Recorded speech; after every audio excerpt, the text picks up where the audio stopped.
វីដេអូចាប់លៀសចាញ់ហើយនៅឡើយតែវីដេអូធ្វើលៀសហូបអញ្ចឹងតើបងប្អូននៅមើលទាំងអស់គ្នាសម្រាប់ថ្ងៃនេះខ្ញុំបានធ្វើពីរមុខមានដូចជាលៀសហាលហើយនិងលៀសឆាសម្រាប់លៀសហាលកុំភ្លេចបងប្អូនថាលៀសហ្នឹងគឺមានជាតិប្រៃស្រាប់ហើយព្រោះយើងចាប់ពីសមុទ្រមកអញ្ចឹងដើម្បីប្រឡាក់វាសម្រាប់ខ្ញុំដាក់តែម្សៅស៊ុបបន្តិចលាយជាមួយនឹងម្រេចក៏ដូចជាស្ករអីតិចតួចទៅរួចយើងច្បល់យកទៅហាលចេះទៅថ្ងៃនេះ34អង្សាដែរអញ្ចឹងពេលយកទៅហាលទៅគឺមិនល្មមតែមុននឹងយកទៅហាលអីហ្នឹងគឺ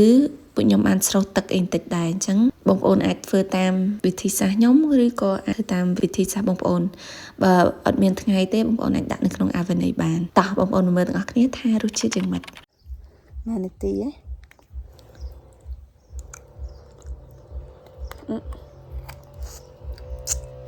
អូ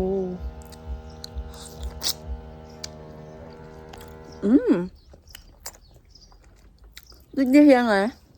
អត់បានទេតើទៅចាប់ទៀតឆ្ងាញ់សាច់ធំនេះនៅប្រហែលសាច់មួយហ្នឹងស្រូបបកអីលះនេះបកចឹងលះយ៉ាងនេះខ្មែរសាច់បងប្អូន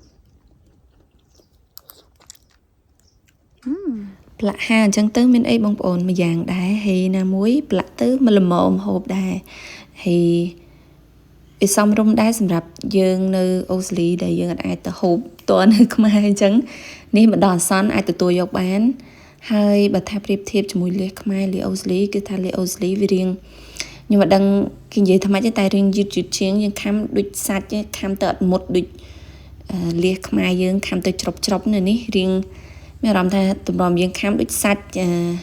ដូចសាច់គោសាច់អីចឹងយើងខាំតម្រាំយើងទៅពីមុតអីចឹងលៀសខ្មែរយើងគឺមានជាតិទឹកច្រើនជាងថ្ងៃនេះសូមដាក់មកអស់ដៃជាមួយនឹងម្ដាយម្ដងមិនត្រឹមតែមានលៀសហាលៀសឆាគឺមានទាំងបុកល្ហុងជើងមាន់ពងទាកូនពងកូនក្រួចនិយាយទៅគឺមិនល្មម